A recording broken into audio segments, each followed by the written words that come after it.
né? Vamos aproveitar muito bem essa nossa manhã, né? Nesse domingo de Páscoa. A gente está num país católico, de predominância católica, né? Os budistas não são a maioria, ainda que muitos pratiquem a filosofia no seu cotidiano, mesmo sem saber, né, que são budistas, né, que praticam o Dharma do mundo, né, que praticam no seu cotidiano o amor e o respeito por todos os seres. Então, são budistas, né, mas não sabem. Mas que esse dia seja, como todos os outros, né, abençoado para todos, né, todos sejam abençoados. Bom, para quem está seguindo, então, o ensinamento, a gente está estudando o texto do Shantideva, que foi um mestre, né, indiano, que viveu entre o século 8 e 9, e ele enunciou, na forma de um poema, né, o texto, que é o Bodhisattva Charyavatara, que é o guia de conduta do Bodhisattva, e a gente vem, ao longo do tempo, estudando os diversos capítulos dele. E agora, esse ano, nós chegamos no 7º capítulo, que é o capítulo que vai falar sobre a coragem, né? Porque, como o próprio Shantideva coloca, é importante que a gente desenvolva a mente do despertar, né? Que a gente realmente pratique para o bem dos seres, né? Que isso seja efetivo, realmente se torne uma prática, que a gente tenha ética, né?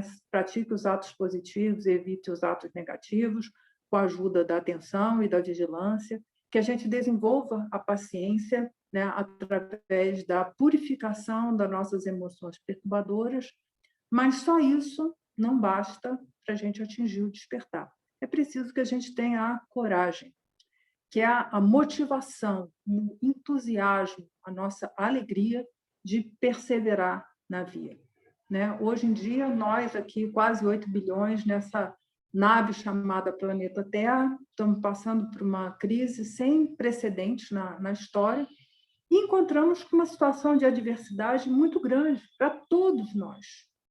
Todos nós. Então, essa é uma oportunidade magnífica da gente praticar. Em vez da gente querer se livrar do problema, a gente aceitar isso como prática. A cada dia a gente acorda, né? Quem consegue acordar, que já é um milagre. Qual é o desafio de hoje? E com toda a nossa energia, com toda a nossa disposição, enfrentar essa adversidade e tornar isso como via para a gente atingir o despertar. Então, a gente já viu nesse capítulo alguns pontos que eu gostaria só de lembrar, porque pode ter gente que chegou depois, e a gente sempre tem que atender a todos, né? Não é só porque o curso está seguindo, a gente sempre vai dar uma lembrança do que a gente já viu. Então, esse capítulo, né, só para saber, essa paramita, ela tem diversas denominações, mas a gente está aqui usando a palavra coragem, que é a que mais se adequa no sentido dessa paramita. É isso que eu acabei de falar, né? Diante da diversidade, diante das diversas situações, a gente ter esse entusiasmo, essa boa disposição de seguir com a nossa prática. Então, esse é o sentido, porque vocês vão ver nas diversas traduções, inclusive dos comentários, palavras como entusiasmo, energia, e isso pode levar a alguma confusão na cabeça das pessoas. Então, a gente aqui está usando a palavra que está na tradução francesa, e ela é a palavra na língua portuguesa que mais tem o sentido real dessa palavra. Então, nós já vimos que a coragem é o remédio, né? O antídoto para a preguiça. E aí, o que é preguiça, né? Preguiça é tudo que não é prática do Dharma. Aí fala, mas como, né? Prática do Dharma é só ficar sentadinho lá fazendo a sua prática de meditação. Não, gente, prática do Dharma é nas 24 horas do dia. Tá? Quem já sabe fazer as meditações durante o sono, realmente aproveita essas 24 horas, né? Mas quem não sabe, as 8 horas que está lá dormindo, ou menos horas, né? Tem gente que dorme menos, que precisa dormir menos ou não consegue dormir mais, simplesmente descansa. Mas nas outras horas todas que a gente está no estado de vigília, é hora de praticar. Então, diante de uma situação qualquer, por exemplo, que nos incite à raiva, é hora de praticar a paciência. Na hora, uma situação qualquer que nos incite à inveja, né, ao ciúme, é hora de praticar o regozijo. Então, o tempo todo é hora de praticar o Dharma. Quando a gente não faz dessa maneira, a gente está com a preguiça. E aí, como a gente segue sempre, né, o ornamento da preciosa liberação, o texto do Gampopa,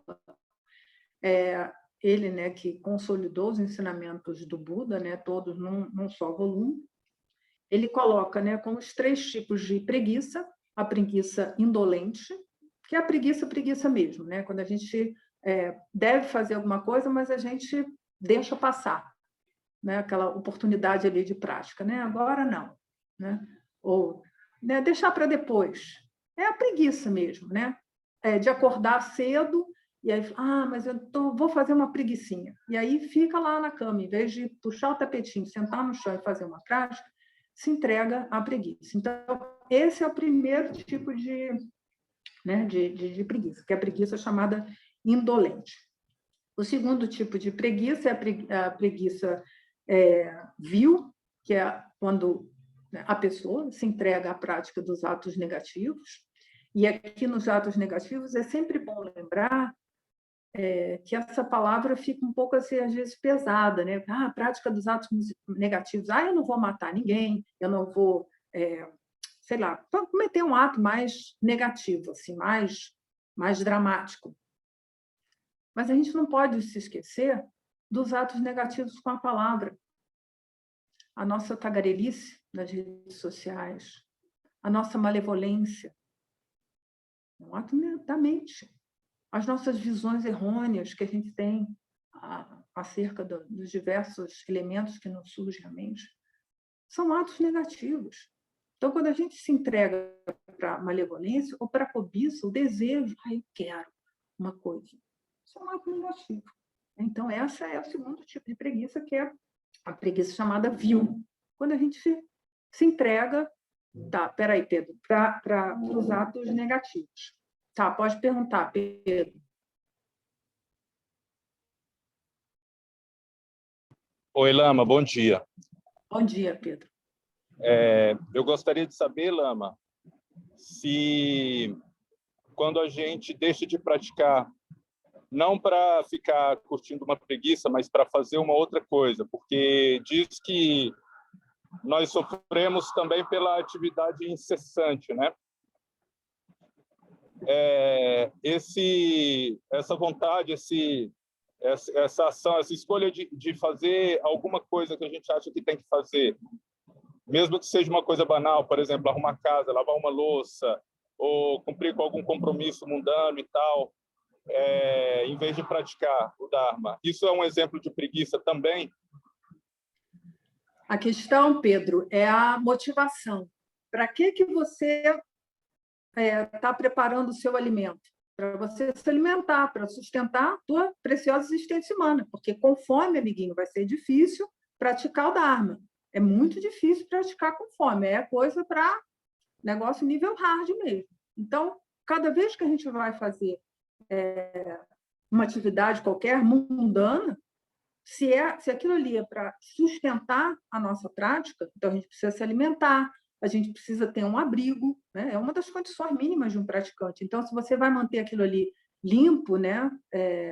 Vai ser maravilhoso. No centro de retiro, por exemplo, tinha um ratinho que ia lá, porque a gente não tinha tempo para ficar fazendo limpeza muito, né? A gente limpava o que dava, né?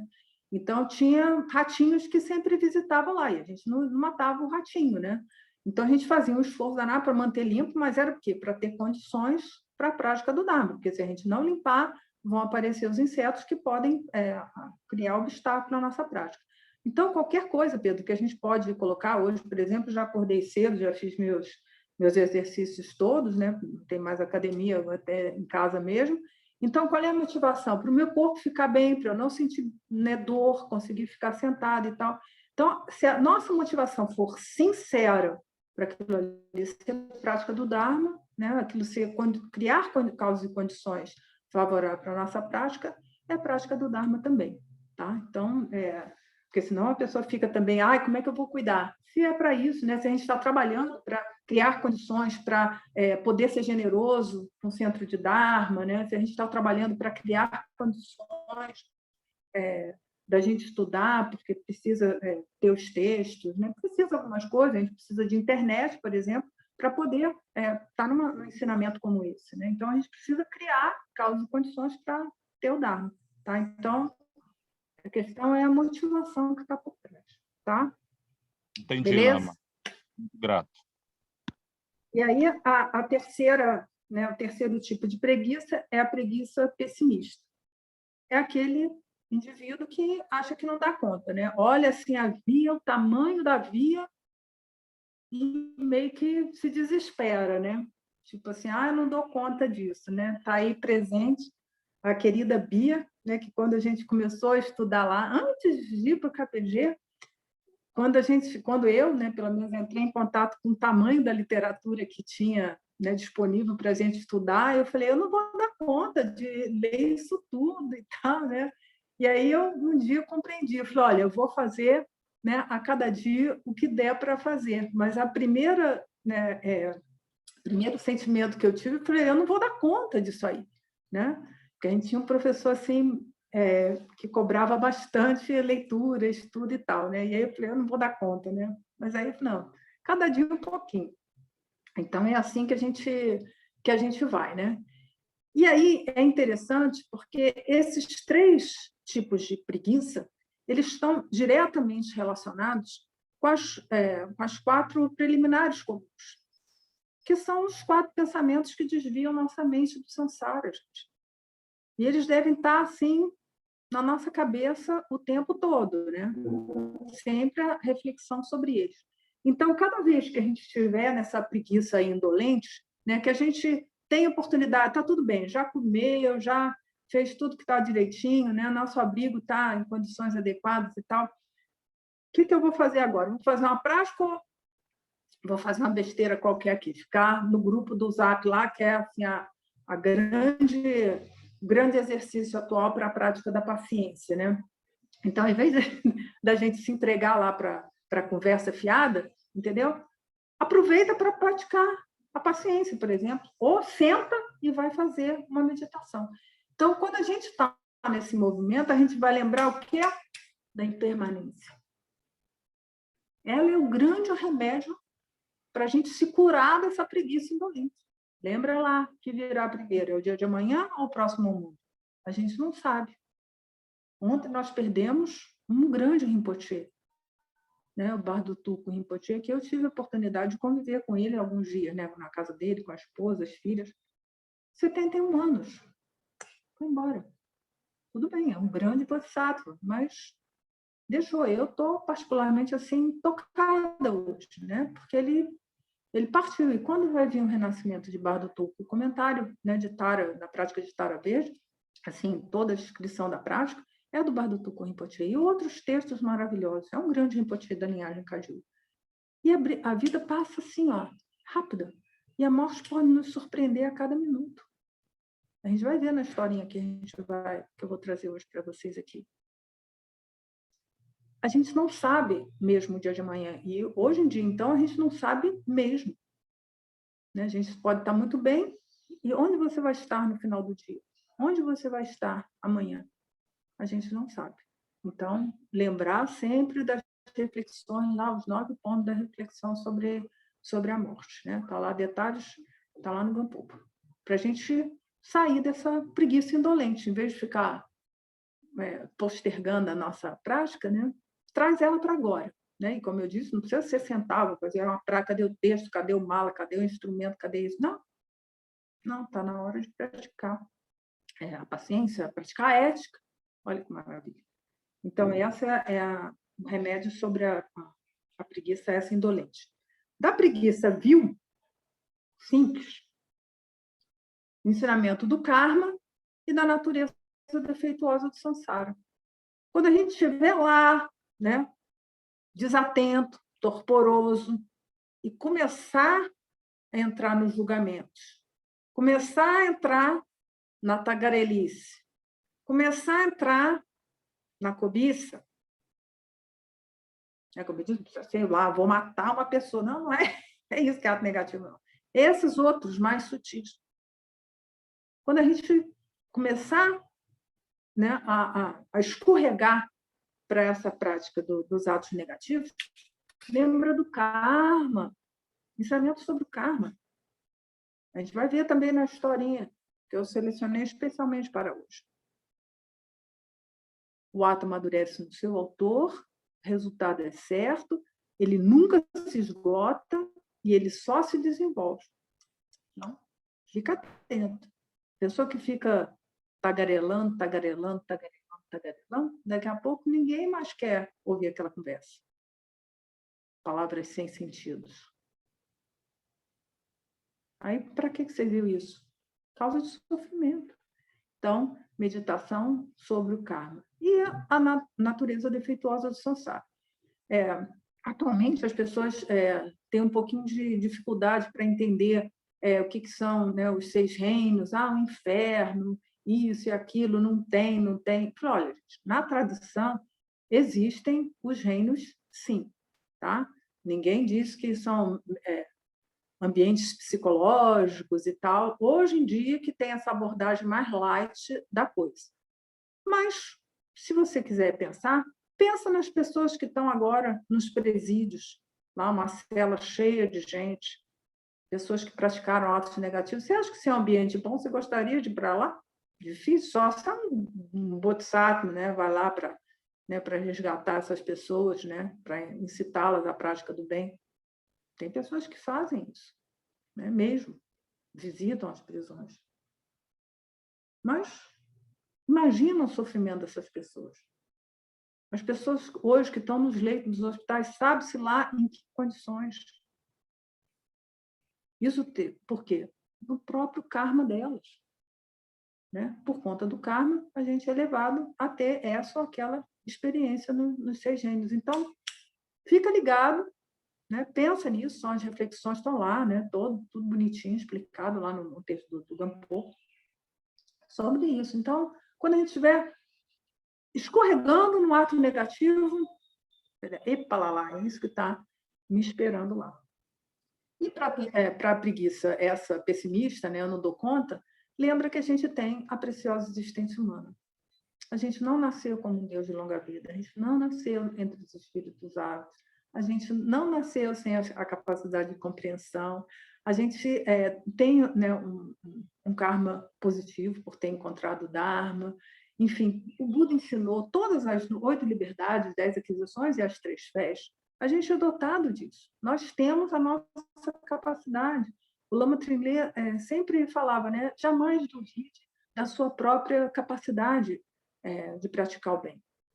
Nós temos um imenso potencial de praticar o bem, muito além do que a gente possa imaginar.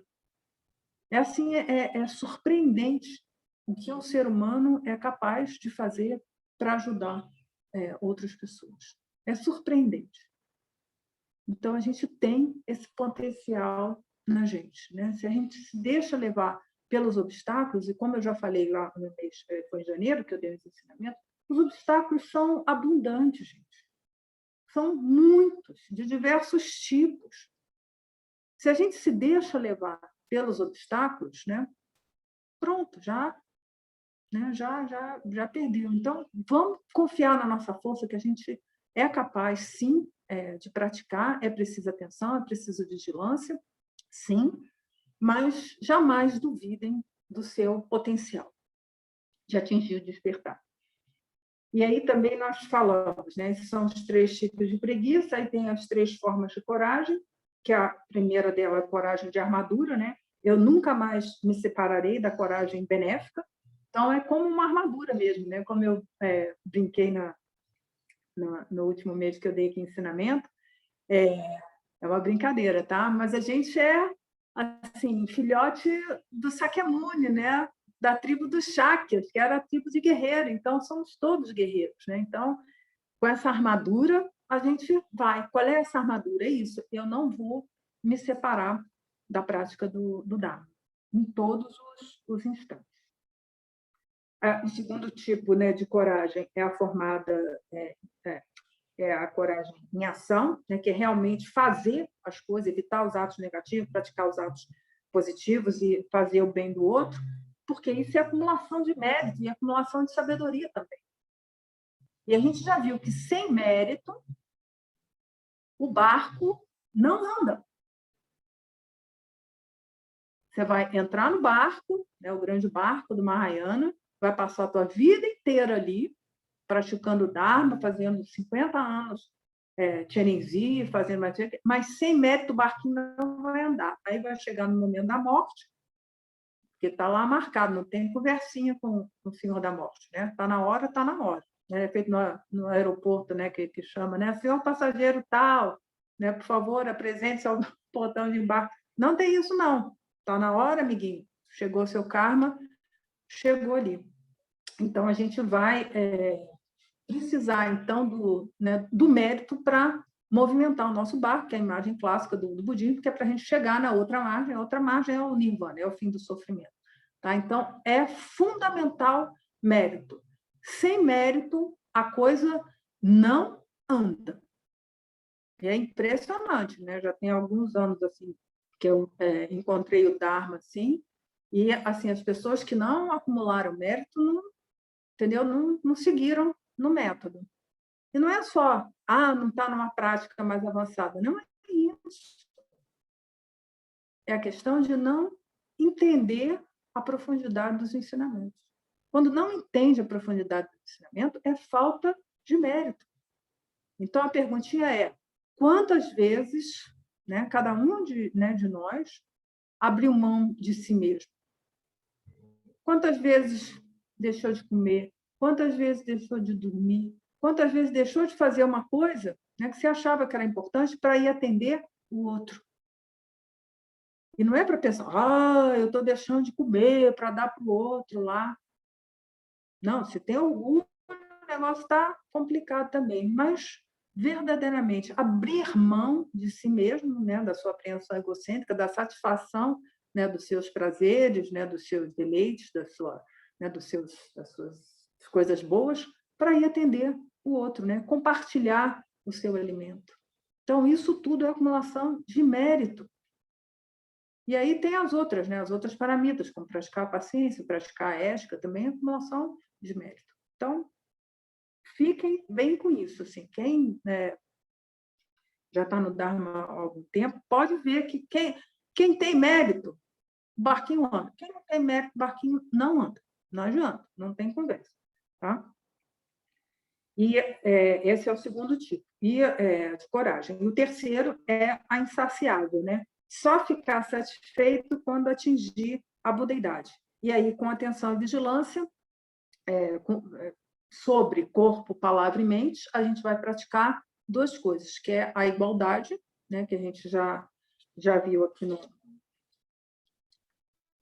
ensinamento passado, né, que é eu sou um ser e você também, eu quero a felicidade e você também, eu quero evitar o sofrimento e você também, e todos conhecemos o sofrimento. Tá? E o outro ponto é a Tonglen.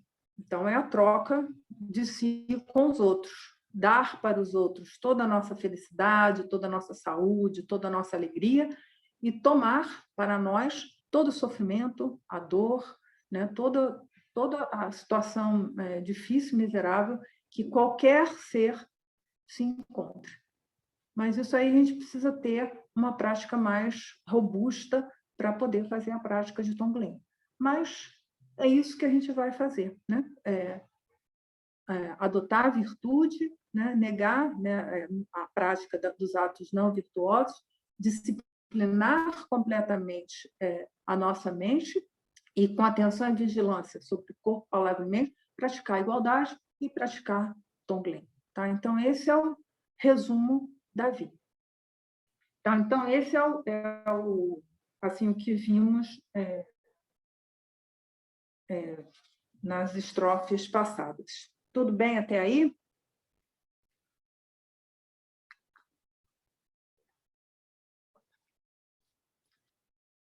Bem, então vamos para a nossa historinha de hoje, né? Como vocês, quem está acompanhando, eu já tenho um projeto do Lama Trilheiros, que ele estava, na época, né, disponível no site, os sutras traduzidos, e eu venho trazendo assim alguns, mas não estão traduzidos como texto, né? Então, eles estão só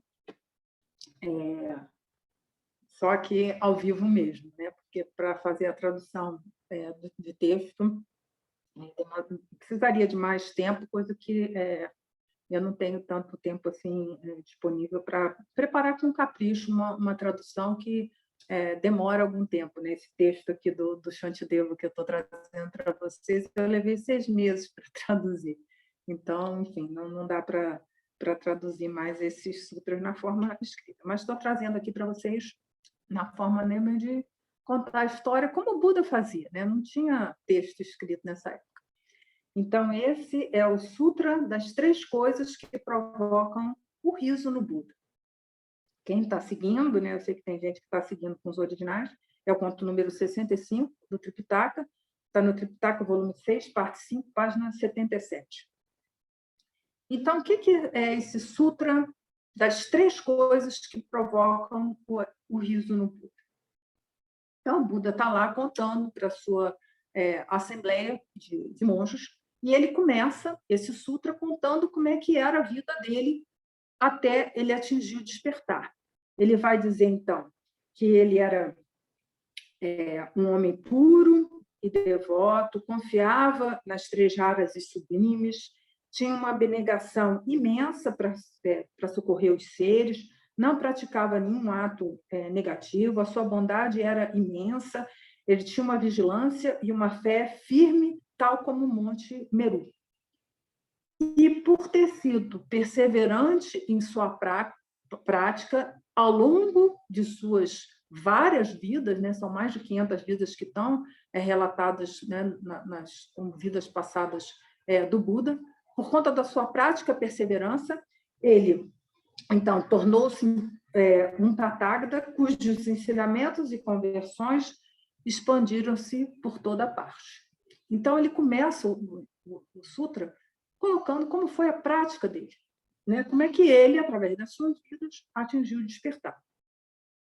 E aí ele começa a relatar um episódio onde está ele e o Ananda, eles estavam atravessando uma praça de um mercado, né? Estavam sendo vendidos vários artigos lá nesse mercado, e no meio desse mercado tinha um senhor lá de idade, né? O texto é um velho, né? Mas sei que hoje em dia falar velho não se pode falar muito, mas enfim, um senhor, um idoso, ele estava lá gritando, né? Reclamando da vida com os céus, porque a vida do filho dele havia sido retirada precocemente, né? Ele tinha perdido o filho, morrido, o rapaz estava morto, e ele, por conta disso, estava no mercado lá tendo que vender os peixes, né? Fazendo um trabalho, né? Que ele achava que não era dele. Então, o que ele fazia? Ele lançava a rede lá no lago, né? No poço, pegava os peixes, esses peixes morriam e ele vendia esses peixes. Tá? E aí o Buda riu. E seguiram lá na tal da praça. E aí, mais na frente, encontraram um grande porco, né, que estava lá se regozijando no meio de um monte de excrementos, né, tipo, patinando lá na felicidade dele. Né? E aí o Buda foi e riu de novo. E aí eles saíram, né, do mercado, né, seguiram o caminho deles, e aí o Ananda falou assim, venerável, nós estamos cercados de muitas pessoas e eu vi que aquele não era o momento adequado para te fazer a pergunta. Mas eu gostaria, né, que, por favor, você me esclarecesse essas tantas dúvidas que me surgiram à mente. Por que você riu dessas 2 situações? Aí o Buda vai explicar. Aí ele vai colocar, a primeira vez que eu ri foi em relação ao senhor de idade lá que estava matando os peixes e reclamando do filho. Isso tem 3 causas. Né? Só esse riso tem 3 causas. A primeira delas, o que é? Eu vi que este homem está completamente mergulhado na ignorância, porque ele está reclamando de um fato ocorrido, né, já no passado, e, ao mesmo tempo, o que ele está fazendo? Sem nenhuma compaixão, sem nenhuma bondade, sem nenhuma sabedoria, ele está matando os seres. Ou seja, ele está querendo a felicidade, porém ele não sabe quais são as causas da felicidade. Então, essa é a primeira causa de eu ter rido daquela situação. Tá? Mas tem mais outras duas causas. Aí o Ananda falou assim, mais duas causas? Sim, mais duas causas. Esse peixe, né, que ele estava vendendo ali na hora, foi, em uma vida passada, um rei muito feliz, muito virtuoso, admirado por muitos devas, né, muitos deuses. Mas ele desviou-se do caminho da sua prática e seus atos se tornaram desordenados. E aí, o que aconteceu? Por conta desses atos negativos, ele encontrou um nascimento infeliz, que é um nascimento na forma de um animal que vai ser morto no mercado. Então, essa é a segunda causa. A terceira causa é que esse peixe, né, que foi um rei muito virtuoso, né, que se entregava à prática, mas se desviou, o que aconteceu? Num determinado momento, o karma dele positivo se esgotou, e aí sobrou o quê? Os atos negativos. E aí ele colheu o fruto dos seus atos negativos, né? Porque a cota dele de Deus já tinha encerrado, né? E aí ele teve que experimentar os frutos dos atos negativos dele, né? Aí o Ananda perguntou, mas esse soberano, né, admirado por todos os devas, né, com uma grande virtude, como ele pôde receber tal fruto? A palavra está castigo no texto, mas também tem que ter cuidado hoje em dia falar essa palavra. Mas, enfim, tal fruto, tal pena. Aí o Buda respondeu, aí eu vou ler. A felicidade ou infelicidade, não sendo verdadeiras, como poderiam ser permanentes? Mesmo sendo nobre e glorioso, se não atingir a inteligência clara das 4 impermanências, a felicidade verdadeira escapa. Aquele que se aproveita de sua alta situação para se entregar aos atos negativos recebe a pena assim que o karma positivo se esgota. As calamidades seguem o homem, tal como uma sombra segue o corpo, ou o eco responde ao som. A felicidade e a infelicidade independem da situação que se experimente. Vamos comentar depois. Aí o Ananda recebeu esse ensinamento, né? Ele quis saber a causa do segundo riso do Buda, que era o porco lá se regozijando no meio dos excrementos. Aí ele contou. Falou, olha, como eu já comecei aqui com essa história, eu disse como eu, através das minhas inumeráveis vidas, vim praticando a virtude, né?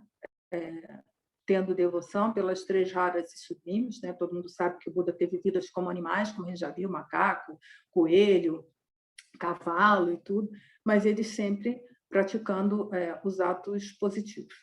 E aí ele diz, né? Eu sempre, através das minhas várias vidas, pratiquei a virtude e, por conta disso, né, eu atingi a budeidade.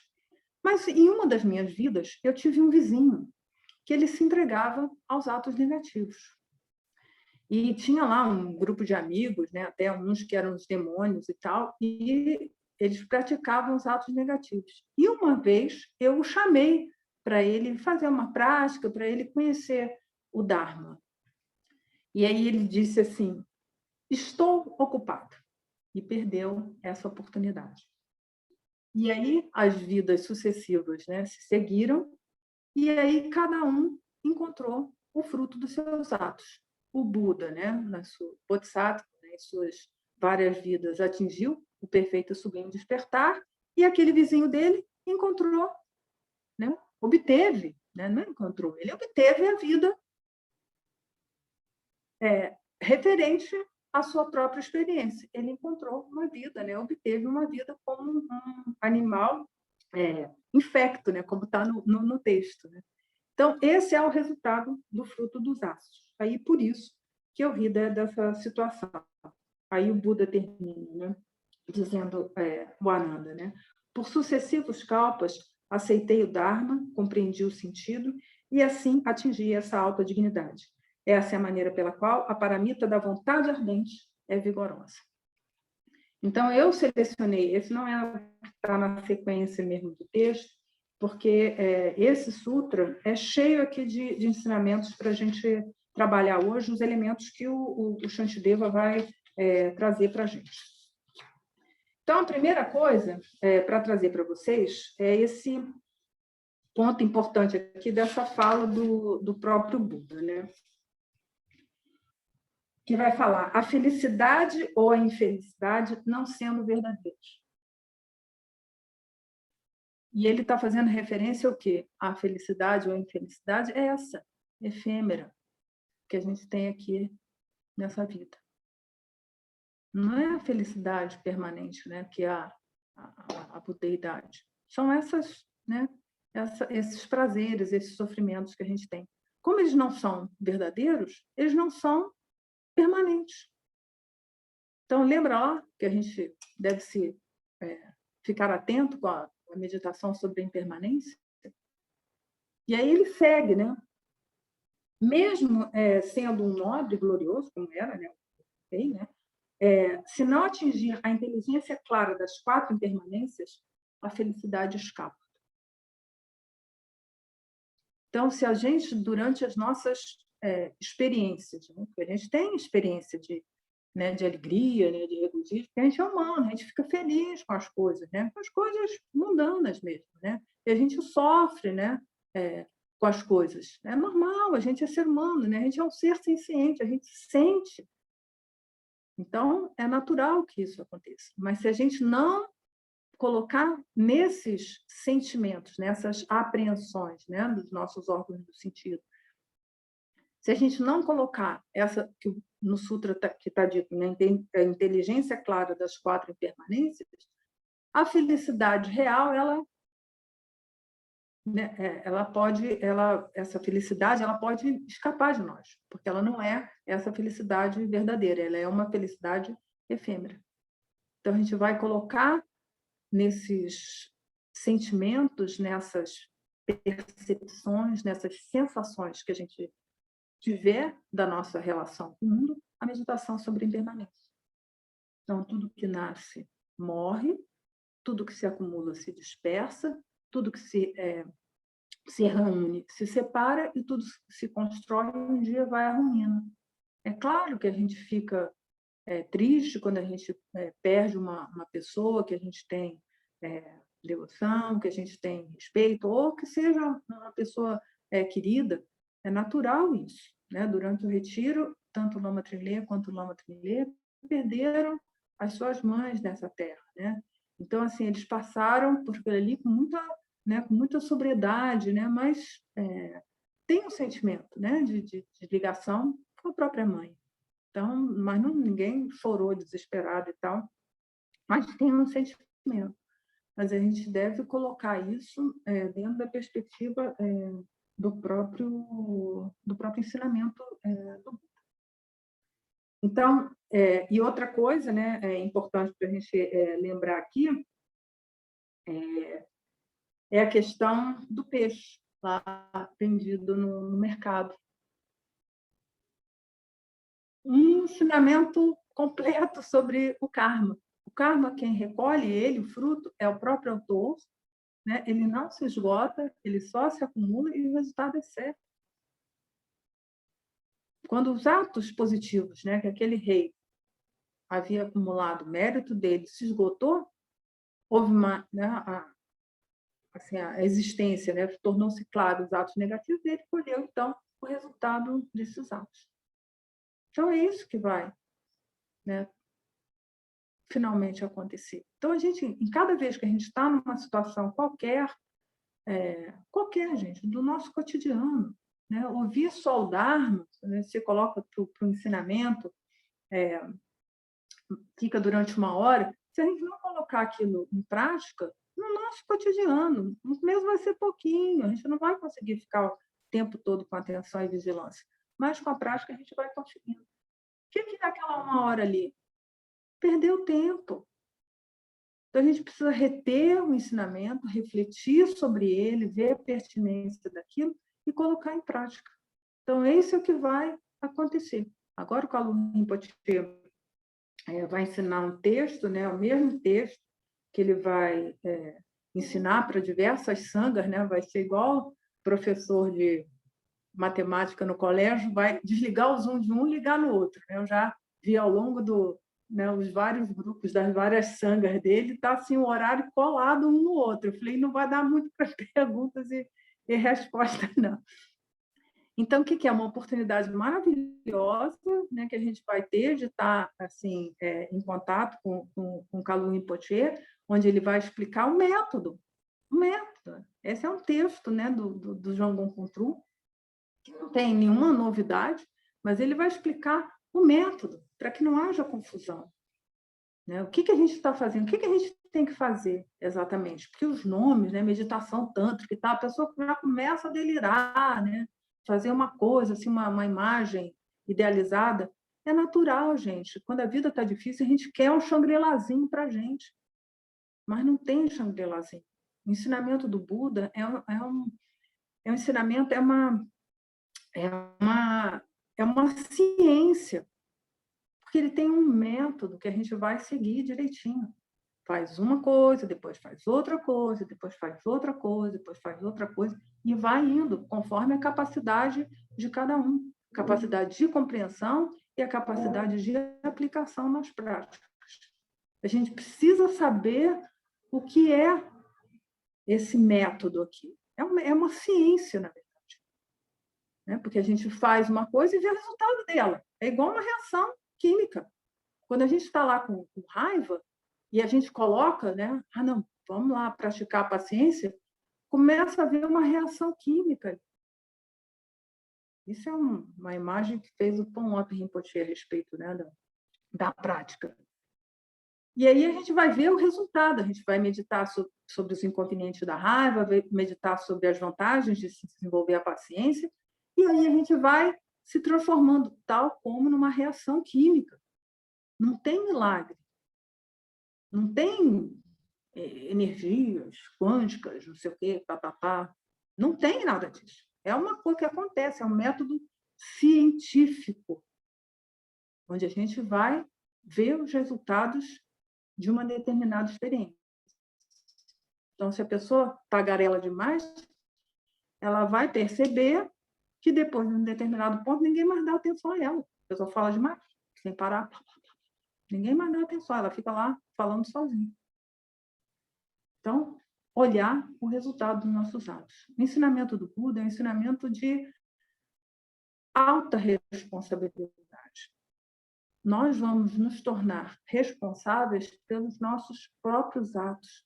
Não vai ter mais um Deus ou uma divindade ou o que quer que seja para nos condenar a um castigo. Não, quem colocou, né, quem se colocou na situação de peixe foi o rei, ele mesmo que ficou desatento. Não foi ninguém que botou para lá. Então, a gente vai se entregar realmente para a prática. E é preciso que a gente entenda esse método no qual a gente, com todo o nosso coração, se colocou. É fundamental isso. Né? Eu tive assim, um bom karma, sei lá, deve ter feito alguma coisa boa aí no passado, para ter sido esclarecida logo no começo no que constituía esse método. Porque senão a gente faz muita fantasia. Sabe, como diz o próprio Pomop Rinpoche, o Buda não era budista. Né? Não se trata de um clube de vizinhança, sabe, onde a gente vai encontrar a galera, né? Vai lá na piscina, ficar lá, contar suas histórias, tomar um banho de piscina junto, ou ir malhar junto, fazer um Muay Thai junto. Não, não é clube de vizinhança. Nem um clube de vizinhança onde vai ter um sistema, né, de divindades, com as suas práticas, suas crenças e tal. Não é disso que se trata. Esse é um texto maravilhoso. Né? Hoje eu estou com os lamas Kadhu na mente, assim, né? Então, a gente precisa entender qual é esse sistema que a gente está.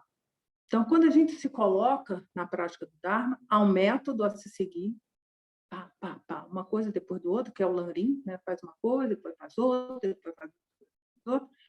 E com a nossa capacidade de compreensão, que a gente vai com a acumulação de sabedoria, a gente vai entendendo cada vez mais, né? Tem textos que eu estudei há 15 anos atrás, e cada vez que eu pego, eu vou entendendo um pouquinho mais. É assim que vai o negócio, né?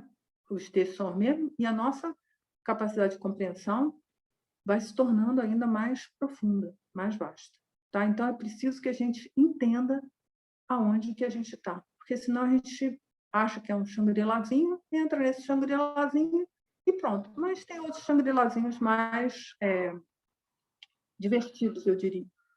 Tá? Aqui é um caminho mesmo, como eu disse, de guerreiros, né? Da gente, diante de todas as adversidades, ver aquilo uma situação realmente de prática. E é isso que o Shantideva, né, através dessas 97 estrofes, ele vai nos incitar à prática do Dharma, né? Ele vai trazer reflexões sobre os ensinamentos que estão no corpo do Dharma, para que a gente realmente se motive a praticar, tá? E não caia, né, nos 3 tipos de preguiça. Tá bom? Tudo bem até aí?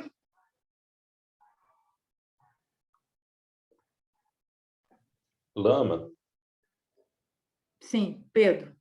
quando o amigo do Bodhisattva falou assim, agora não, estou ocupado, respondendo ao convite, isso foi uma manifestação de preguiça dele? Exatamente. Exatamente. Por isso que eu escolhi, né? Eu pulei, mas depois eu vou trazer os outros, né? Na sequência, porque eu estava dando os contos na sequência, né? Aí eu falei, não, vou buscar um que ilustre exatamente o que a gente está vendo aqui. Quantas vezes, né, que a gente já no dia, eu estou ocupado. Quantas vezes, gente?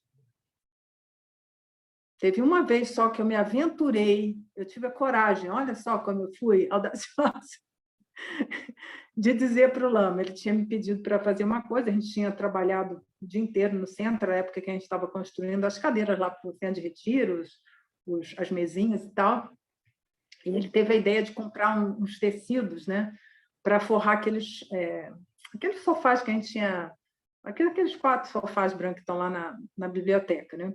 A gente tinha ido a Sobradinho e tal para comprar uns panos enormes, né? E ele falou, faça a capa, né? Para fazer a bainha, né? Bonitinha e tal, porque eu tenho máquina. Aí ele falou, faça isso. E aí, no dia seguinte, a gente ia continuar, né? Era eu, ele e Lamandu. Para a gente continuar lá fazendo as mesas. Quem é dessas antigas aí sabe como é que foi rápida a produção das cadeiras das 25 mesinhas que a gente fez. No dia seguinte é cedo, né? A gente saía aqui, eu me lembro de noite, eu vi o sol nascer ali na subida de Sobradinho, a luz do sol espetava meu olho assim, né? Porque a noite tinha sido muito curta. Porque eu chegava em casa, eu estava com meus 3 filhos aqui, adolescente, então tinha que deixar a comida pronta para o dia seguinte, a roupa lavada, limpar a casa e tal. Então eu chegava no KPG e ia fazer essas coisas todas, né? Mulheres brasileiras normais, né? E aí eu cheguei no dia seguinte de manhã, né? Para a nossa atividade lá, o Lama Trilê falou assim, cadê os tecidos? Eu falei, Lama Trilê, eu não tive, né? Tem 3... Gente, foi a noite muito curta, assim, eu me lembro de ter dormido no máximo 3, 4 horas. Estava com o olho, sabe, noite mal dormida, né? Eu falei, Lama, eu não tive tempo, né? Eu estava ocupada. Ele falou, estava o quê? Eu falei, Lama, eu estava ocupada. Começou a dar aquela coisa assim, né? Não tem desculpa. Foi uma vez só, eu entendi direitinho a lição, né? E aí, cada vez que eu... né? Que agora não estou mais vendo, nem sei como é que estão lá, mas os planos eu me lembro. Tem que fazer um negócio. Aí, no dia seguinte, né? Nesse dia mesmo, né? Eu cheguei em casa mesmo, tendo que fazer a comida para a moçada e tal. Imagina, 3 homens, adolescentes, gente, era 1 quilo de feijão por dia, assim, era muita coisa. Aquele monte de comida que eu deixava tudo pronto para eles comerem o dia inteiro. E aí eu fui para a máquina e passei todos os panos na costura, que o pano é mais grosso e tal. Então, é isso, não tem desculpa. Eu estou ocupada. Eu tentei fazer isso uma vez só e já tomei um recado do Lama Trinley, bem ao estilo como ele sempre fez. Tá? Então, é isso mesmo, Pedro.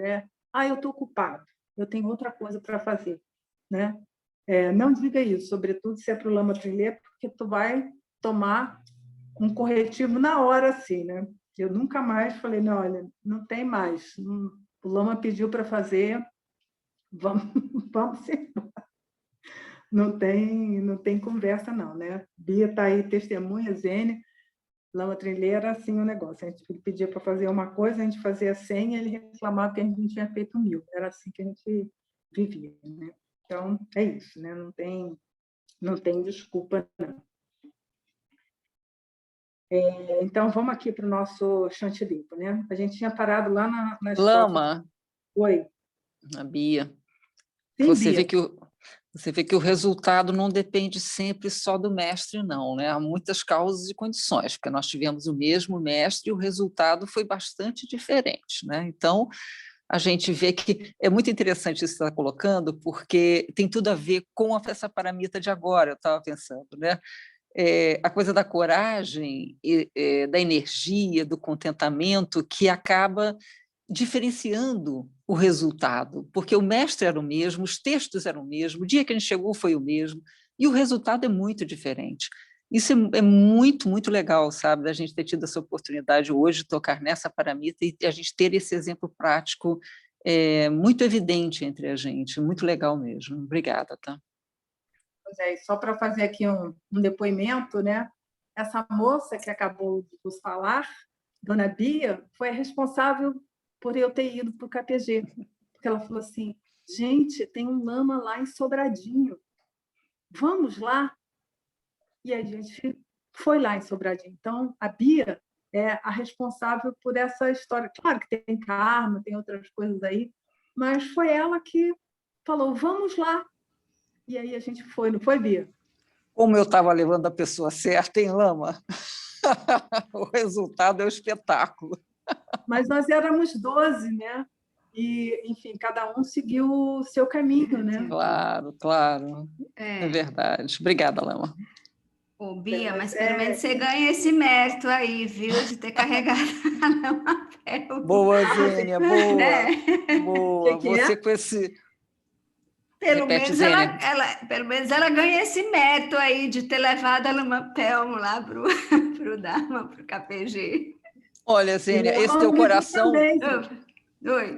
Esse teu coração é muito conhecido já entre nós, tá bem? Só você mesmo para me dar essa força. Obrigada, tá? A ambas. Tchau, tchau. Mas é isso. Bom, só para quem chegou depois, né? O Lama Gitu também fez parte desse grupo. Vamos lá, né? Vamos lá. E a gente se perdeu e tal para chegar lá no KPG, mas a gente chegou.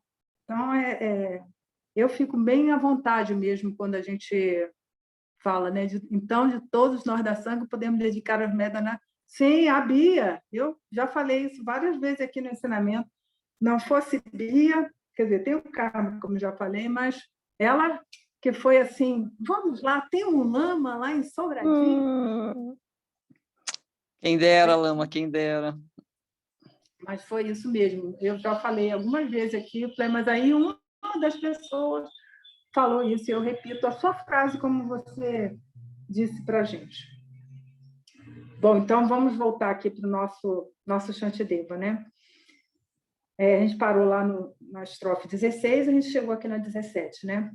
Eu nunca deveria entrar em desânimo, entretendo pensamentos como como eu obterei o despertar? Os tathagatas que falam que é verdadeiro proferiram essa verdade. E aí ele segue, né? Se desenvolver a força da perseverança, mesmo aqueles que são moscas, abelhas, vermes, etc., obterão um insuperável despertar, que é tão difícil de ser obtido. E aqui o Shantideva vai colocar, e todos os comentários, né, que continuam, né, sendo os mesmos que eu sempre uso aqui, eles vão dar esse exemplo bem clássico, né, que esse é uma imagem que está no Sutra, né, o Sutra solicitado por Subahu, que vai falar sobre a força da perseverança. E o Buda vai colocar, né, que mesmo moscas, abelhas, vermes, por força da perseverança, obteram despertar. Então, é uma lembrança própria, caminhada do próprio Buda Shakyamuni, que em vidas anteriores foi, né, teve experiências no inferno, entre os animais. Ele teve, né, renascimentos dos mais variados, mas pela força da perseverança, ou pela força da coragem na prática, ele se tornou, então, um Tathagata. Então, se mesmo o cavalo, como a gente viu na última história que eu contei, ou o macaco lá que foi preso, se mesmo ele obtiver, nós que obtivemos pelos nossos próprios méritos, ninguém deu essa vida humana para a gente, não. Pelos nossos próprios méritos, a gente conseguiu isso. Porque é um renascimento superior, né? Com as 8 liberdades, 10 aquisições e as 3 fés. Então, muito mais a gente tem condições de atingir o despertar. Muito mais. Porque a gente tem um discernimento, é um discernimento meio fraquinho, eu considero assim, entendeu? A cabecinha não funciona direito. Mas a gente se esforça para ter o tal discernimento. A gente sabe, né, quais são os atos positivos que vão ser a causa da felicidade, e a gente sabe quais são os atos, né, negativos que vão ser a causa do sofrimento. E a gente sabe que a gente tem que disciplinar completamente a nossa mente. A gente já sabe disso. E a gente tem compreensão, né? A gente tem lá todos os elementos que fazem com que a gente entenda isso. A gente tem atenção, a gente tem a vigilância, a gente tem a consciência. Nós somos seres sencientes com essas capacidades. Então, para nós, é mais fácil atingir o despertar. Muito mais fácil.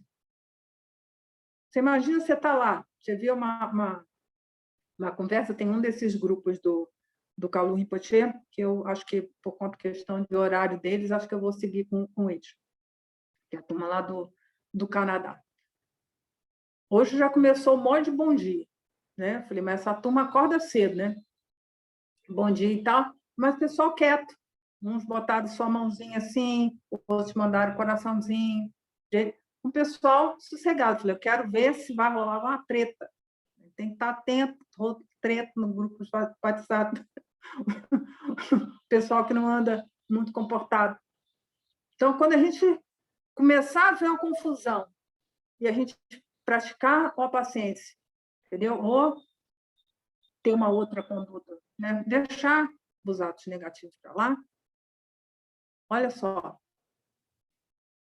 Ganhou um pontinho, gente. Mérito para você. Você conseguiu manter a sua mente atenta, tranquila, pacífica, praticando, no caso, aí a paciência. Pronto. Ponto para você. E é assim que a gente vai caminhando.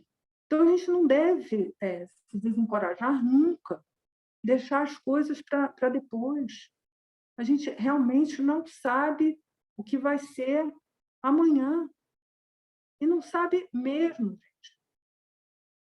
A gente tem essa mente nossa, né, que vai acumulando as memórias, e a gente acha que a gente vai ser eterno, que a gente vai ficar, mas o ensinamento do Buda vai dizer o quê? Que são instantes de mente que se sucedem. É como aqueles filmes, né? Os filmes, né, que vão passando uma imagenzinha depois da outra, e a gente acha que é um filme, e não é um filme, são pequenos instantes. Então, essa é a nossa mente. Então, a gente vai, com mais coragem e determinação, aplicar na nossa prática, né? Então, jamais se desencorajem para diante de todas as oportunidades de prática, né? Mantenham a atenção e a vigilância, né? E o Kalu Rinpoche precedente tem um ensinamento dele que fala que para os ocidentais é muito fácil, né? Muito fácil, mais ou menos, né? Mas fácil da gente entender o ensinamento do Buda. Porque é preciso um alto nível de inteligência, de cognição, para poder entender o que está por trás. Eu me lembro que a primeira vez que eu entrei em contato, né, com o ensinamento do Buda caí de cara com o texto da Prajna Paramita, resumida, que estava num livro de yoga. E aí eu fiquei isso lá atrás, né? Muito tempo atrás, e eu li aquilo ali, não entendi nada, né? O corpo, a forma é vazio, vazia a forma e tal, não entendi nada, mas eu coloquei para mim mesmo, tem alguma coisa aí dentro e eu quero saber o que é. E aí eu fui, né, buscando atrás de livro e tal, e buscando mestres, e foi aí, mas é porque eu queria saber o que esse negócio de a forma é vazio, vazia a forma. Deu para entender um pouquinho já, essa altura do campeonato. Mas eu não desisti, não, né? Eu não duvidei da minha capacidade, apesar de algumas vezes eu falei, eu não vou dar conta, mas aí a gente vai. Mas também eu nem tive essa oportunidade, porque no trilha não dava tempo da gente dar uma amolecida, não, porque dar uma amolecida ele já vinha logo, né? Livro tem que ser construído. Em 4 meses o bicho estava de pé. Vamos embora. Era assim que ia lá na história, né? E eu estou trazendo isso, não é para falar nisso, mas é porque eu me sinto bem confortável para falar dessa paramita da coragem e da perseverança, que é ela que realmente que coloca isso tudo em movimento e faz com que a gente realize, né? E compreenda as práticas, porque senão você pode tomar qualquer prática que seja como um aspecto exterior, e não é isso, né? Vocês vão ver com as explicações do Kalu Rinpoche, esse texto do Jamgon Kongtrul, né? Sobre o que é o Querim, o que é Tsorim. A gente vai entender que a gente monta e desmonta, monta e desmonta. E aí perguntar para o Taisito Rinpoche por que a gente desmonta, né? Para ter que montar de novo. E por que, né? Por que faz um? Por causa do outro. Então, um monte de desmonta. Constrói a visualização, dissolve. Constrói, dissolve. Se a gente aprender um método, gente, é igual ginástica mesmo, extensão, flexão de um músculo. Se a gente fizer isso, um dia a gente vai ter força no braço, por exemplo. E aí a gente vai ter força para dissolver a nossa raiva, dissolver a nossa inveja, dissolver o nosso desejo, dissolver as 84.000 emoções perturbadoras. Então, purificar nossa mente de todas essas máculas. É isso que a gente vai fazer. Compreender a natureza da nossa mente agora, no presente. Dar tchau para o medo, dar tchau para a esperança, dar tchau para as máculas. Deixa essa turma toda embora. Elas não fazem bem para a gente. E ter a experiência da nossa mente lúcida, presente, clara, imaculada, em todos os instantes.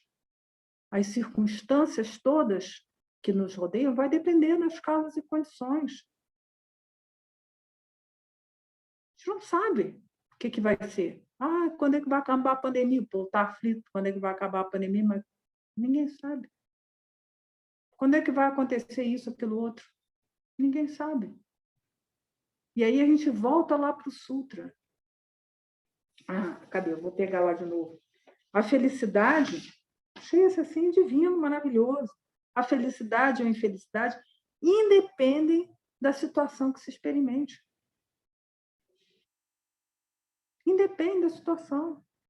Essa mente natural, essa mente pura, imaculada, livre dessa turma toda que nos faz mal, ela está presente em toda sua beleza, que é o maravilhoso da experiência. Então, tudo é bom.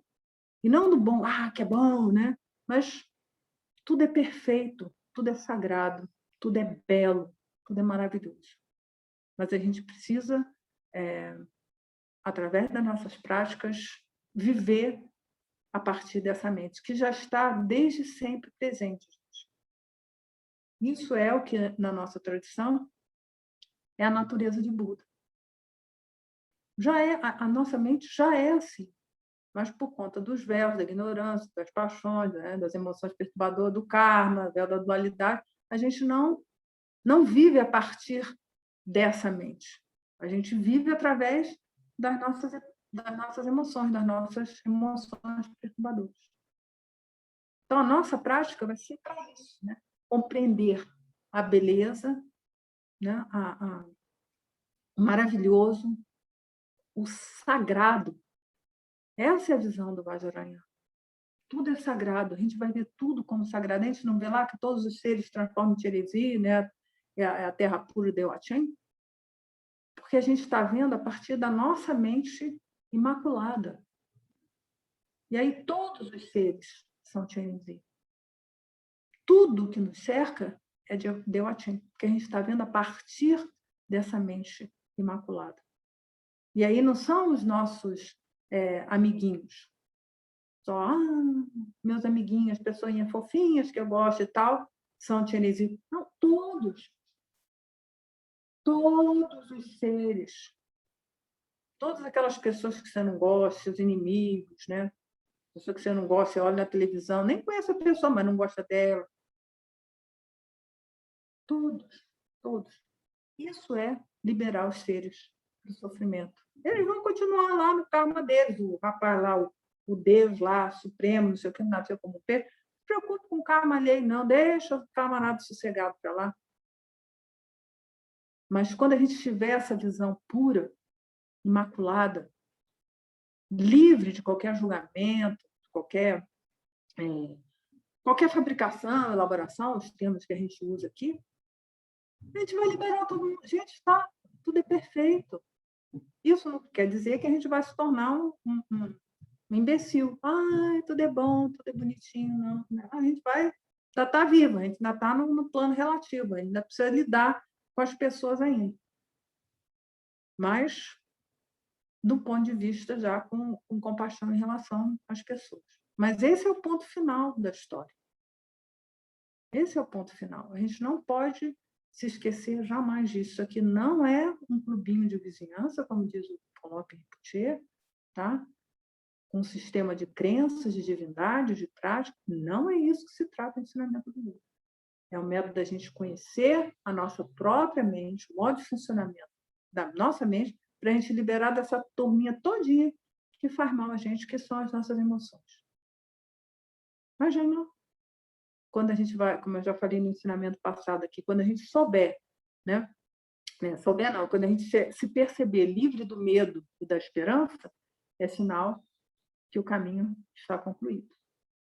Tá? Então, esse é o sinal do caminho lá. Ninguém vai virar um ET, ninguém vai virar um ser extraordinário, ninguém vai virar um deva, ninguém vai virar sei lá o quê, entendeu? Não é disso que se trata. As pessoas vão ter a sua experiência, porque se tem um renascimento humano, tem sofrimentos de um renascimento humano. Mas como é que ele vai passar por isso? Né?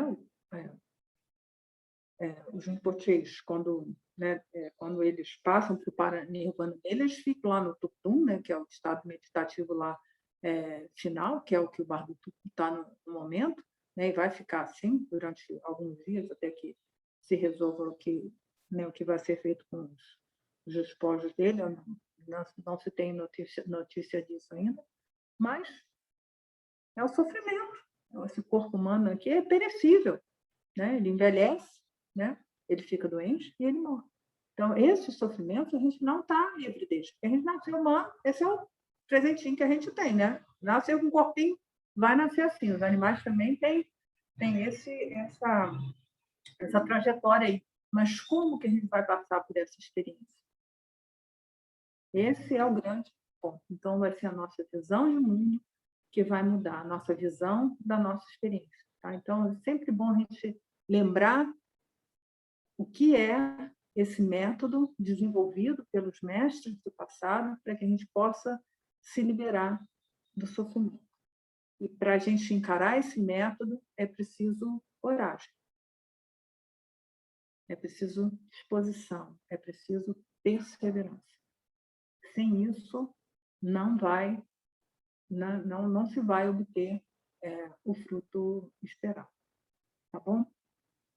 Tem mais outras duas estrofes que eu tinha deixado para hoje, mas eu vou deixar para o próximo domingo, que tem muitos ensinamentos que estão embutidos nele e, como vocês sabem, eu gosto de respeitar aqui os horários né, das nossas práticas.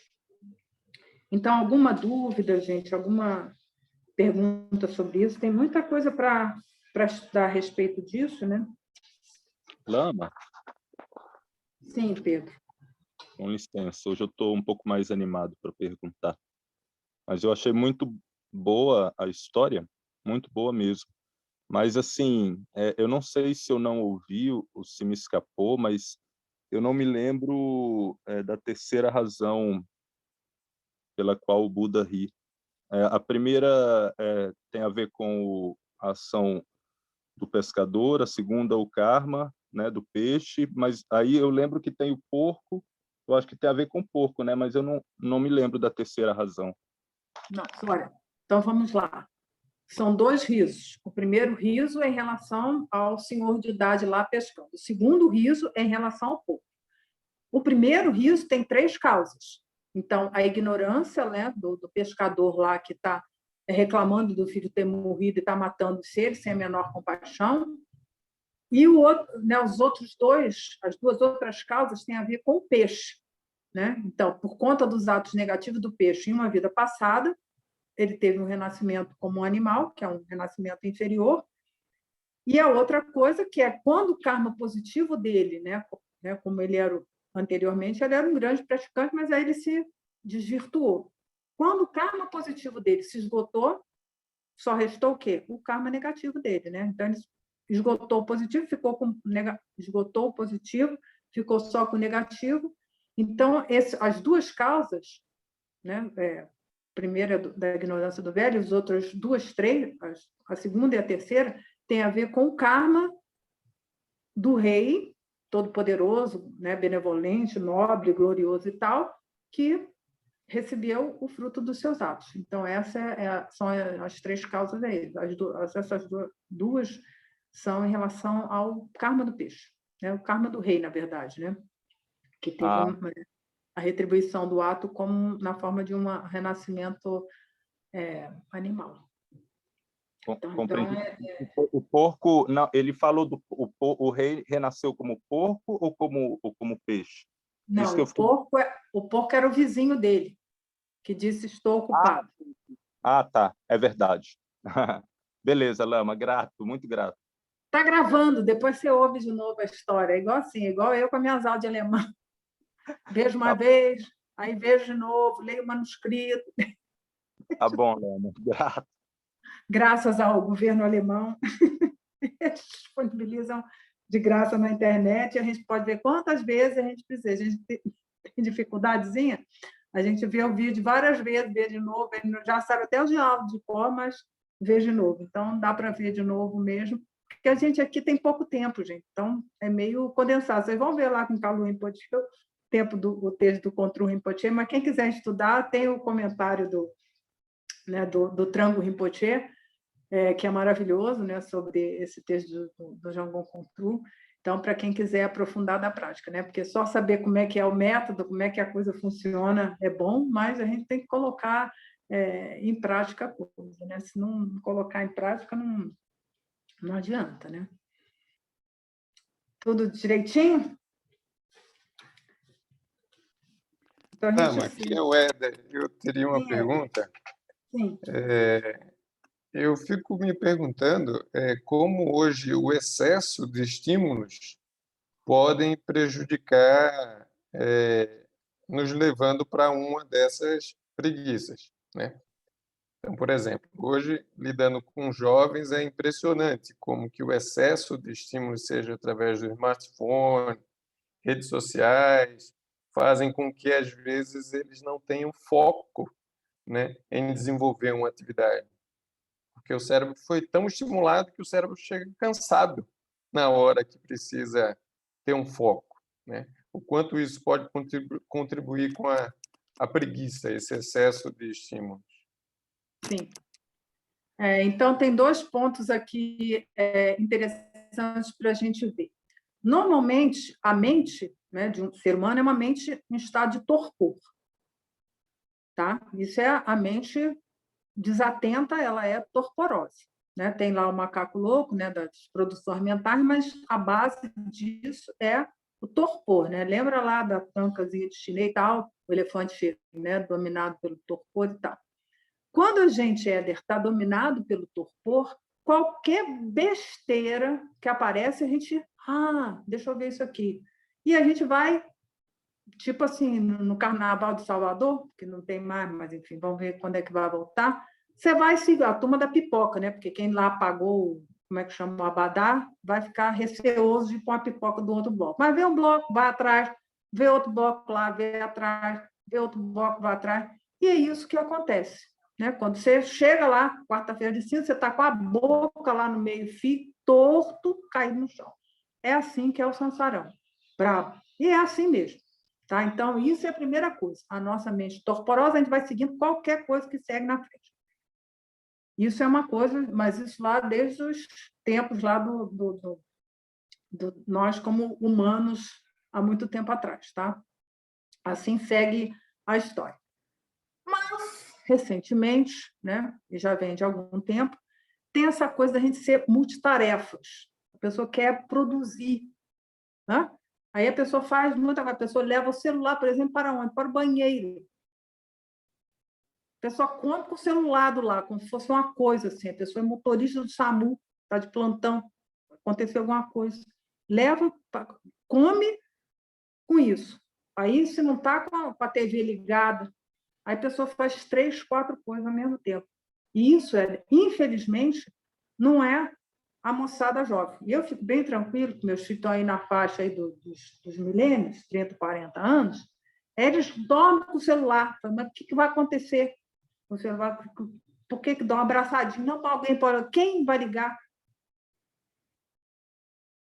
Vai ligar ninguém, vai ligar. Deixa o celular sossegado para lá. Quando o Lama Trinê, um dia falaram para ele, Lama Trinê, um smartphone. Ele falou, mas não sei por que vocês chamam de smart, ele não sabe nem andar. Vocês chamam ele de smartphone. O que tem de smart? Não tem nada de smart. Eu sempre me lembro disso. Mas essa coisa de ser multitarefa, a gente tem que estar muito atento, porque não é essa moçada jovem. Né? Meus filhos, por exemplo, quando nasceram, já tinha computador em casa. Tudo bem, já nasceram assim, mas nós que somos de uma época anterior, a gente foi se acostumando com essas coisas. De estar fazendo 3, 4 coisas ao mesmo tempo. Quem que hoje em dia se alimenta sossegado só se alimentando? Quem vai estudar? Estudar, gente, uma coisa que exige uma atenção, uma concentração, sem estar com o celular do lado. Ela faz 2 coisas ao mesmo tempo. Então, isso é uma coisa que estimula a gente perder a atenção. O ensinamento do Buda vai trazer a nossa atenção para um só suporte. Quando a gente está treinando a nossa atenção lá com a prática de Shirin-zi, Sanghi-Lema, qualquer um que seja, a gente está treinando nossa atenção para ficar numa coisa só, que é a coisa linda do Zen, né? Quando você está lavando caneca, o que você está fazendo? Está lavando caneca, não está lavando caneca olhando no celular, pensando não sei o quê. A gente aprendeu, ao longo do tempo, dissociar corpo, palavra e mente. E aí, agora, o nosso método, aqui, o nosso treino, vai ser para juntar essa turma toda.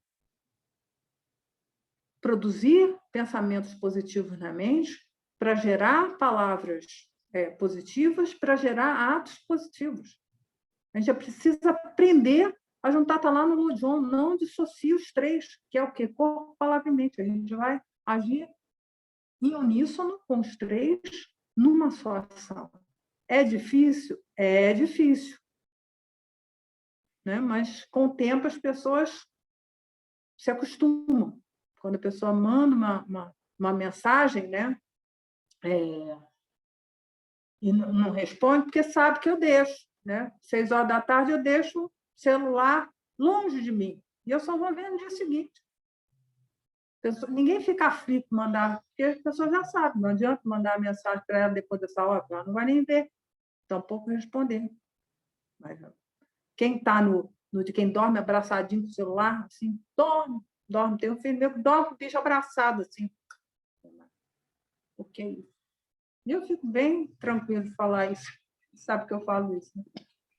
Lama. Então, essa é treino da gente, juntar corpo, palavra e mente, e de preferência numa coisa só. Vale a pena insistir nisso, né? Nessa prática, que vai ser benéfica para a nossa própria mente. Quanto menos essa coisa de multitasking que tem hoje, né, não vai levar a gente a lugar nenhum. Tá? Então, é difícil, mas ninguém falou que é fácil, ninguém falou que é simples, mas fácil, até hoje, não vi nenhum grande mestre dizer que é fácil, não. É difícil. Mas a gente, com perseverança, com coragem, a gente faz. Tá? Alguém mais tinha uma pergunta? Lama, eu só queria comentar rapidinho um ensinamento a respeito do estímulo que o Éder colocou, que o Lama Trinley uma vez disse para nós. Imagina como deve, no nosso tempo, para você ouvir um pássaro, você tinha que ter a sorte de estar naquele momento, naquela situação, e o pássaro decidir cantar. Hoje em dia, você vai à internet, você escolhe o canto que você quer, a hora que você quer. Isso é o cúmulo do estímulo, né? Ainda mais quando você é adolescente, etc. Então, o que você está dizendo é exatamente isso. Se você não reunir as três coisas e voltar a atenção necessariamente, o que não é nada simples com essa quantidade de estímulo, é um problemaço atualmente, né? É só para lembrar um pouquinho do Lama Trinley sobre os pássaros. Bem legal. Obrigada. Pois é, mas é isso, né? A gente desperdiça a experiência maravilhosa que a gente está, porque se está ali na multitarefa, eu duvido que uma pessoa que está ali comendo, com a TV ligada, com o celular, porque o celular anda junto, né? Quase uma coisa assim, fez agora uma pá do corpo. Não vai conseguir ouvir o canto dos passarinhos. Não consegue. Não tem, entendeu? A gente não tem atenção suficiente para estar prestando atenção em tantas coisas assim. Por isso que meditar é orientar voluntariamente a atenção sobre um suporte. Orientar voluntariamente a atenção sobre um suporte. Isso é o nosso treino. Quando a gente está ali na prática, a gente está, durante aquele tempo, com a atenção orientada para um suporte, que seja Tianenzi, que seja qualquer um. Eu me lembro de uma vez que eu fui dar um seminário, aí a pessoa era novata e tal, a gente fez uma pequena meditação chinesa, 5 minutos, aí acabou, né? Eu perguntei como é que era, que a gente sempre fazia, né? Isso era na época do presencial. Eu falei, Lama, eu tive muita dificuldade, né, de ficar 5 minutos. Eu falei, mas é difícil mesmo, né?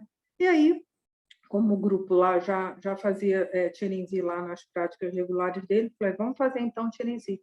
E aí ela conseguiu ficar 20 minutos fazendo a prática. Aí, quando terminou, e eu vi, né, que ela estava... porque a gente, quando está fazendo assim, a gente está mais prestando atenção nas pessoas para ver como é que elas estão do que fazendo a nossa prática mesmo, que a gente faz quando tem condições mais adequadas, né? E aí eu perguntei para ela, falei assim, você conseguiu fazer a prática? Eu falei, eu consegui. Eu falei, pois é, métodos Vajrayana. Você conseguiu ficar 20 minutos meditando, porque tem tanta coisa que acontece, né?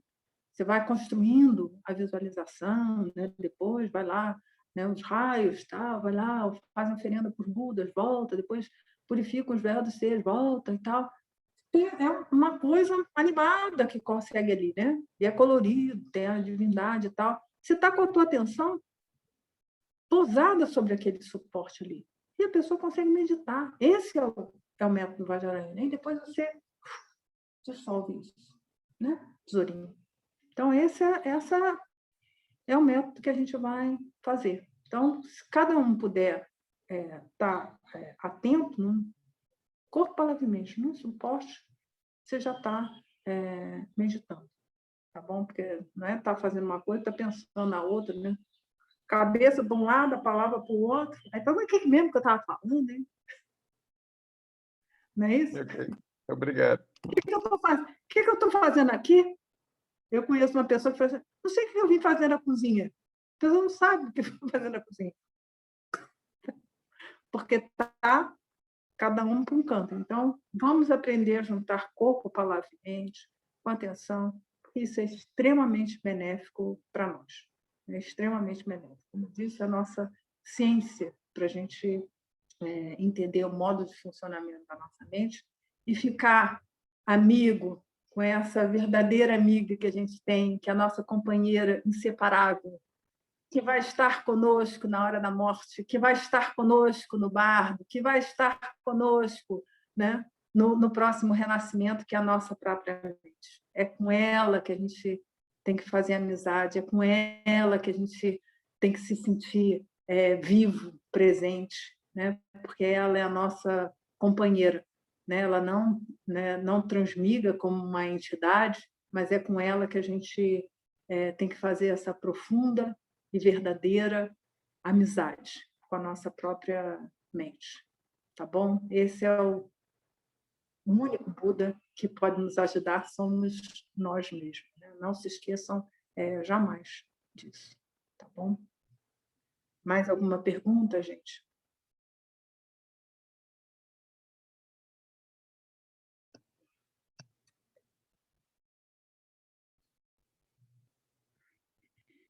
Bom, então é isso. Que vocês aproveitem bem cada instante da vida de vocês para praticar. As oportunidades são inúmeras, né? A cada instante presente, né? Se vai ser para preparar um alimento, para limpar a casa, como disse aí o Pedro, não é distração se a gente faz com a correta motivação, de fazer um exercício, de estudar. Para que você está estudando? Para quê mesmo, hein? É para fazer isso, né? Para eu poder me aprofundar na prática, né?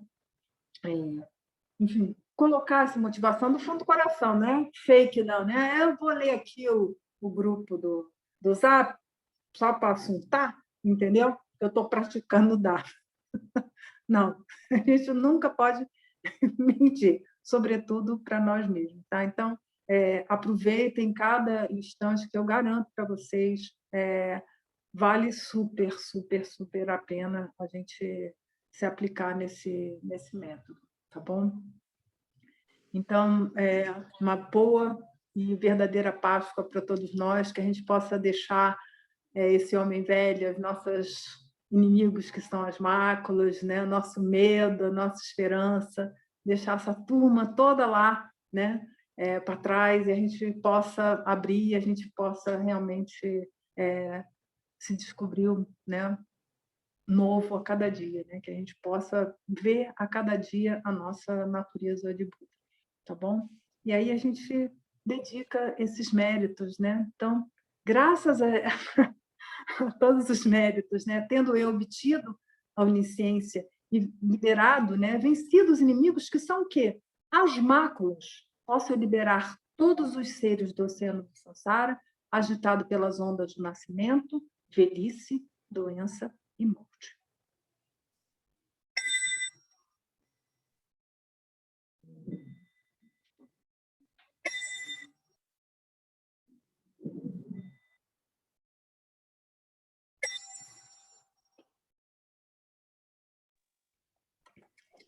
Então, um bom domingo para todos, né? Uma excelente semana e até domingo que vem. Né? Obrigada, Lama. Mas até a próxima. Tá dando bisdã. Obrigada, Lama. Obrigada. Obrigada. Tchau, Éder. Obrigada. Lama Pé. Tia! Olá, Maçana! Olha a Maçana, cadê a Maçana? Olha a Maçana, está aqui. Beijo, Zélia. Beijo, Lama. Os meus pais. Obrigado. Que legal, Zélia. Que legal. Lama Sonã. Tchau. Que legal. Lama, obrigada. Boa Páscoa. Obrigada a todos. Obrigada. Tchau. Tchau. Obrigada, Lama Pelmo. Obrigada. Bom domingo. Obrigada, Lívia. Obrigada, Lama Pelmo. Muito obrigada. Obrigada. Obrigada, pessoal. Obrigada, Lama. Obrigada.